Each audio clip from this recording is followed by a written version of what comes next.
it's amazing. I remember growing up looking at her thinking, oh, this is this, not fragile, but sort of smallish, thin woman from Eastern Europe.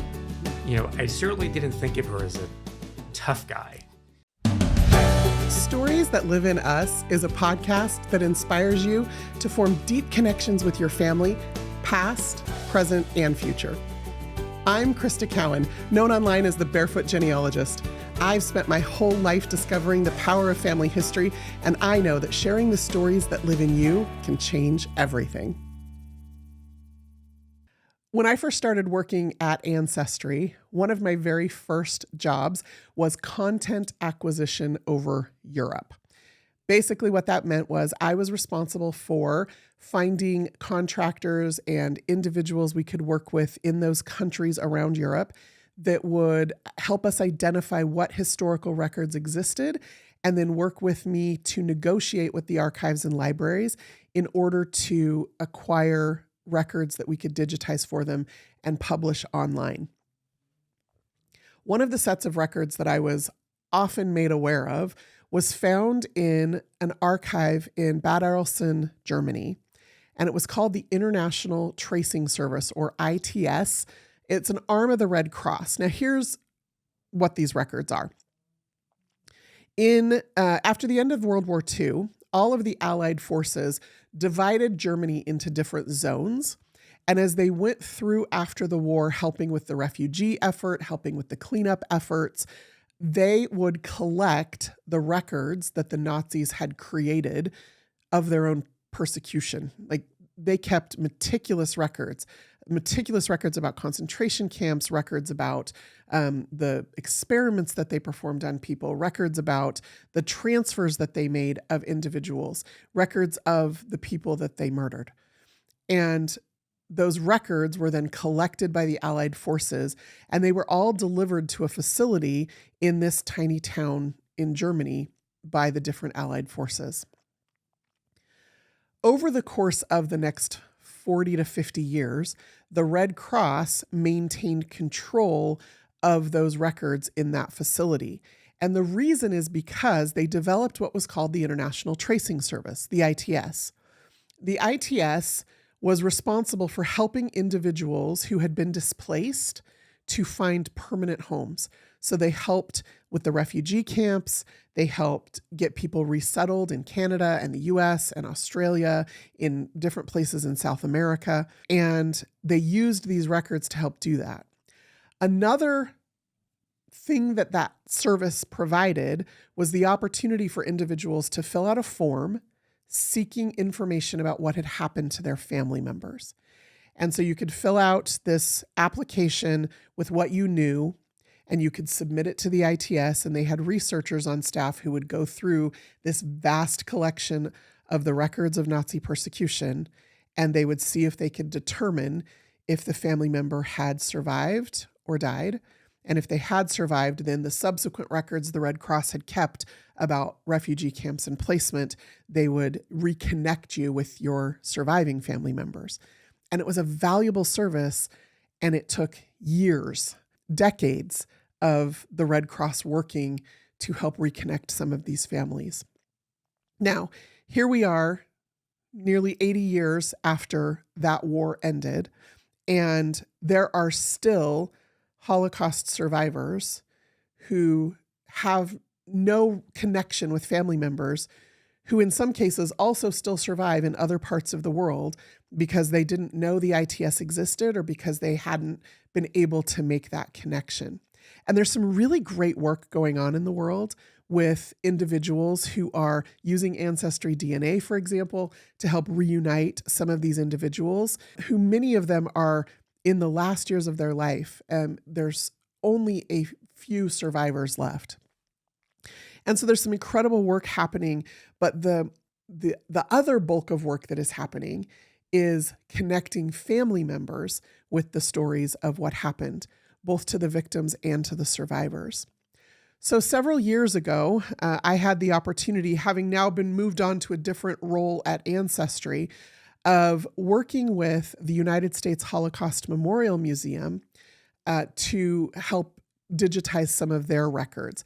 It was one of the most meaningful moments in my career at Ancestry to be able to work with them to gain access to nearly 70 million records that they held in their possession. But always in the back of my mind was this set of records in this little town in Germany that had been collected and then built upon by the Red Cross. By the time the Red Cross turned that collection over to Bad Arolsen to create the Arolsen Archives and the International Center on Nazi Persecution, I had moved on to other roles at Ancestry. But the acquisition team, continued to work with the U.S. Holocaust Museum and now with the ITS records that the Holocaust Museum was going to get a copy of. And so a few years ago, Ancestry, through the U.S. Holocaust Memorial Museum and Yad Vashem in Israel and some other Holocaust museums around the world, all were able to obtain copies, digital copies of the ITS records from the Arolsen archives. And those records now being more broadly available, being digital and searchable online, meant more discoveries were available more quickly for more people, both survivors and the descendants and family members of survivors. As those records were getting ready to be published, the indexes and the images online at Ancestry, I wanted to dive into them and to see if I could find a story, if I could come to understand the records a little bit better, because this was the first time I'd actually seen them in person. The CFO at Ancestry at the time and still today is Howard Hochhauser. Howard has Jewish ancestry, and I had been a little bit familiar with his family tree, but what I didn't know was that he had a grandmother who had survived the Holocaust. And I also didn't know that there wasn't a whole lot that he knew about her. But when that came out, I decided, along with one of my colleagues, to see if we couldn't dive into these Arolsen Archives records to find out if there was any information about her that we could learn to help Howard understand her and her story a little better. So I hope you will enjoy this episode of Stories That Live in Us as I talk to Howard Hochhauser about the discoveries we made about his grandmother. Howard, thank you so much for being here. I am so glad you have joined me today. I'm really excited to talk about this story with you because it's something that I got to be a little bit involved with along the way. But I'd like to go back way before we made this discovery and just have you tell me about your grandma. Yeah, gosh.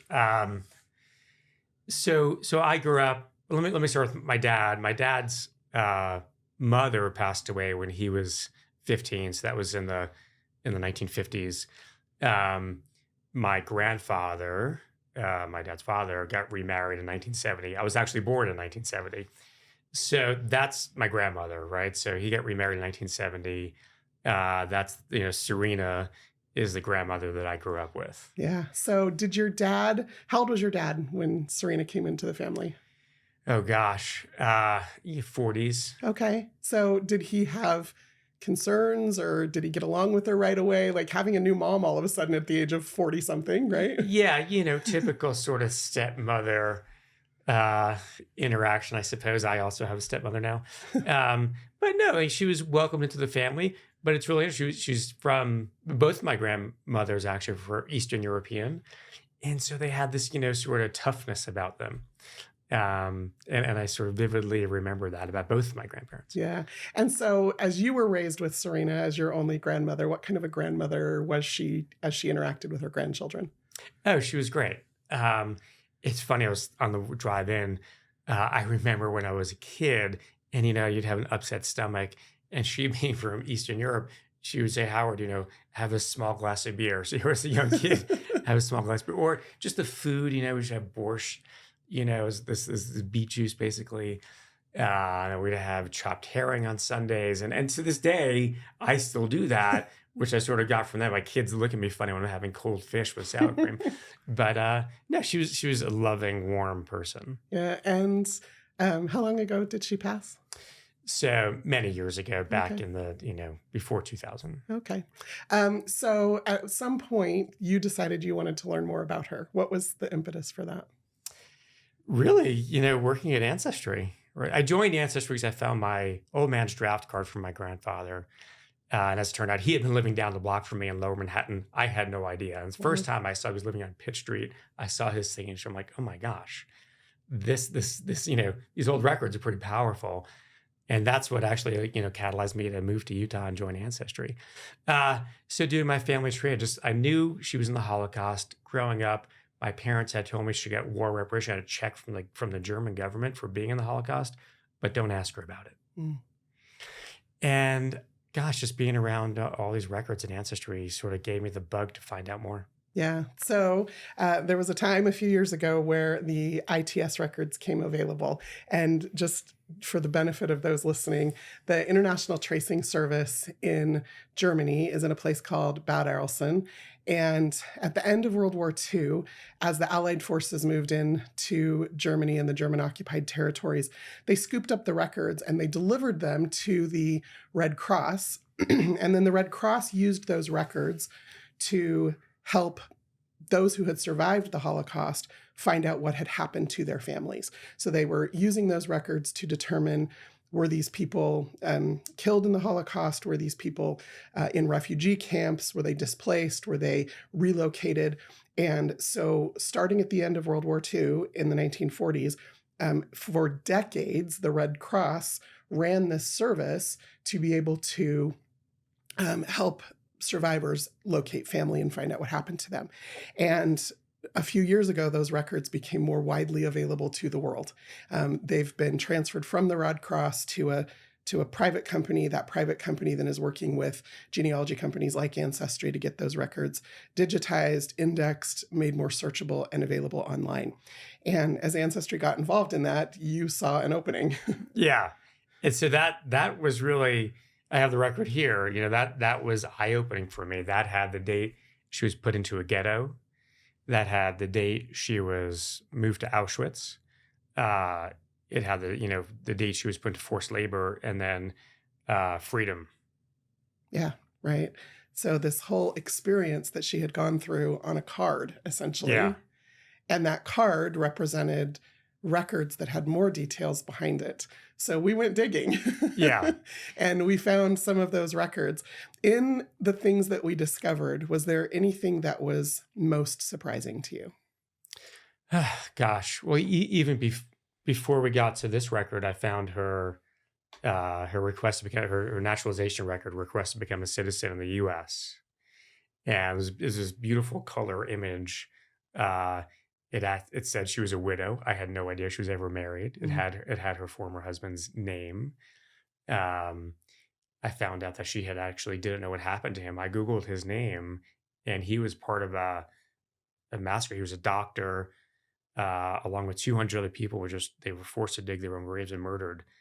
So I found that I discovered, had been looking for him. I had no idea. I don't know till the day she died if she ever knew what happened to him. Yeah. So I found that in the U.S. on our service, and then this ITS document. I had no idea any of this. She, forced labor. The date that she was put in, she was actually went to Auschwitz relatively late, which raised some. Like, how is that? Because who survives Auschwitz? Yeah, right. Like that's the story we hear. And as it turned out, the way she survived Auschwitz was this forced labor. Yeah.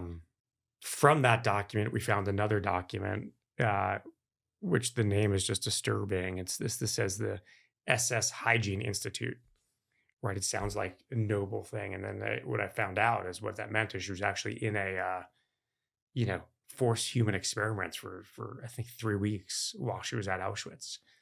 And we found actually a handwritten document. Who knows if it was written by a SS soldier or a prisoner, but literally a handwritten document from Auschwitz listing her name as having been subject to these experiments. Yeah. And then typically the path that people took from there was to the gas chambers, but she was pulled out of that and sent to this forced labor. I remember finding this, and I think I would like to read this. I think more than 1.5 million Jews were exterminated in Auschwitz. Fewer than 50,000 were spared that fate. And as one writer put it, some of them were literally pulled out of the ranks of the prisoners who were being stuffed into the crematoria, informed by an SS officer that they should be happy since they were about to leave Auschwitz and that their destination would be factories in Germany. Like, she's in this experiment, she's in this death camp, and somehow she's spared in the middle of all of that. But she's put into forced labor then, and under who knows what conditions. Like, so to learn this about her, right? Like, she then survives the war because of this forced labor camp. And we have records from the ITS that she went looking for her mother, that she went looking for her husband, that she actually stayed in Europe for a few years before she immigrated to the United States. Yeah. And again, like, you think they would flee as quickly as possible, but she made a choice that's really interesting in light of her circumstances to me. I don't know what you think about that. Yeah, no, gosh, it takes hardship to a whole new level, Yeah. as you said, surviving, this experiments, human experiments, surviving forced labor, surviving Auschwitz, staying in Eastern Europe. When I told my dad didn't know the story, no one in my family knew the story. It was just so grounding and just eye-opening to all of them. Yeah, wow. So she comes to the US. Yeah. You found that naturalization record. There was Yeah. a passenger list. She makes her way almost immediately, if I remember correctly, out to California, which was that a period of her life that you knew about? Zero. No Yeah. idea. And now I found out how you could find this picture of this little pink house in LA. I love that. What did she do while she was there? She was a physiotherapist. Okay. Again, never had known anything about her past. Yeah, wow. And then she makes her way eventually back to New York where she meets your grandfather. Exactly. I love that. Back Okay. to the East Coast. Okay. So this woman that, like, you viewed somebody as a grandparent, and I think sometimes that's the only role they play in your life is as a grandparent. But now you have this whole complete view of this life that she lived and these horrific things that she not just went through, that she survived. How does that change your perspective of her and of maybe even of some things from your own childhood? Yeah, it's amazing. I remember growing up looking at her thinking, oh, this is this, not fragile, but sort of smallish, thin woman from Eastern Europe. Hmm. I certainly didn't think of her as a tough guy. But in reality, gosh, to survive that, she's the strongest person I've ever known. Right. Yeah. After you discovered all of this, you mentioned that you had conversations with your father, and I suppose those probably are ongoing, but you have 2 children. How old were they at the time? So I told him the story, when was it? We did it together, 3 to 5 years ago. So they were teenagers. They were definitely old enough to understand, what I was talking about and could comprehend it. And they studied World War II, and we have been to Israel as a family. And so they could appreciate Judaism and sort of what World War II was and what it did to people. How do you think knowing that about her maybe changed their perspective about their own identity or even your own family narrative? It has come up when they talk about, oh my gosh, this is hard, or this is challenging, or this is difficult. I think they know in the back of their mind, oh, what grandma did, that's difficult. Yeah. Yeah. How has it changed you having that knowledge? The same, and sort of, I think we're all now just a little stronger. My son was bullied at school, and someone made these Holocaust jokes. And it's interesting. He came home, and it sort of made him stronger. He's like, we're going to fight this. And so he didn't back down. He said he wanted to fight the school, who at the time didn't take much of an interest. And these kids were making some pretty horrible Holocaust jokes. And they were young, and they probably didn't know what it meant. But I think his reaction of standing his ground, pushing back, educating these people on what the Holocaust was a result of understanding what his great-grandmother had gone through. Yeah. Wow. So, your dad, you've spent a lot of time with him, especially recently. Yeah. Um, has his perspective changed at all? Yeah, he knew none of this. He even didn't know that his mother was from Ukraine. So he learned as part of this. I researched his mother also, the war in Ukraine. Now he's connected to that, wants to help out the people there. He didn't know Serena. He had this image of his stepmother. He didn't realize his stepmother was actually a Holocaust, what she had gone through. Absolutely. Absolutely. As it changes perspective. Yeah. So now you have this family narrative, or Yeah. this piece of a family narrative. Your family narrative is so much larger, but this just adds a piece to that. What do you hope for the future for your family? Well, one thing we're doing is it's right now I'm applying for Polish citizenship for me and my kids. In a way, because my mom's was from Poland. Uh, to honor that generation. So all my grandparents are from Eastern Europe, and Yeah. sort of to connect my kids to that generation, to what they went through, to what they lived through, to how they survived. And so it's, a very real, tangible thing today. And I hope to give them this gift, to honor the people that passed away, and to preserve their memory. Yeah, those generations are so much more connected through us, I think, than a lot of people ever realize. And that's one of the things that family history does for me. It sounds like it's something it's done for you and your family as well. Yeah, there's a melody we sing in Temple, the Dovra Dove. And it means from generation to generation. That is, literally the name of the song is from generation to generation. So that's the goal, is to pass these stories down. Beautiful. That was a perfect ending too. Thank you. Love it. Got So me choked good. up. That's the story every time I It's talk hard. about it. Yeah, Yeah. it's hard to do that, but I think it's important. It's important that people hear those stories. It's important. I mean, not just, I do a lot of work in the Jewish community, and Mhm. I think they talk about some of those things a lot more now than even they did 10 or 20 years ago, especially now that that generation is dying out that didn't want to talk about it. Yeah, I grew up, everybody had this thick accent, and it was just there was Holocaust survivors everywhere, and people that, just knew people in the Holocaust. Yeah, now it's a generation removed. Yeah. And so now there's more conversations happening about it, but I think those conversations still aren't happening enough outside of that community. Mhm. Like, I think there's a lot of people who still, you read the Diary of Anne Frank, or you take a class in school, and that's pretty much the exposure to that. You watch a Steven Spielberg movie, like, but beyond that, there's no real human connection. And so thank you for being here. And No, thank you for honoring yeah, her memory. yeah, absolutely. Appreciate you.